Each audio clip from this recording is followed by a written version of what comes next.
Atsižvelgiant į regionų poreikį, į juos ketinama pritraukti ir išlaikyti ne mažiau kaip 100 gydytojų bei 500 slaugytojų. Tai numatyta registruotame Gintauto Palucko vadovaujamos vyriausybės programos nuostatų įgyvendinimo plano projekte. Jį dar turės patvirtinti ministrų kabinetas.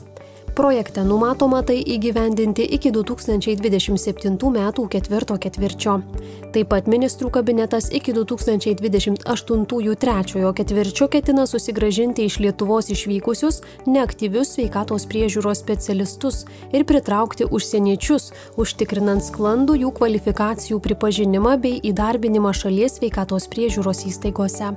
Projekte numatyta pritraukti ne mažiau kaip 280 sveikatos priežiūros specialistų iš užsienio.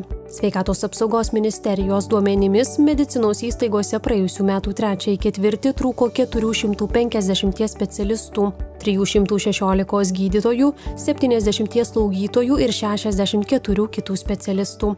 Vyriausybės strateginės analizės centro 2023 metų tyrimas rodo, kad 2032 metais Lietuvoje trūks apie 4600 bendrosios praktikos slaugytojų, 2360 slaugytojų padėjėjų, 1330 išplėstinės praktikos slaugytojų, apie 270 šeimos, apie 200 vidaus ligų, apie 150 vaikų ligų ir apie 130 skubios medicinos gydytojų.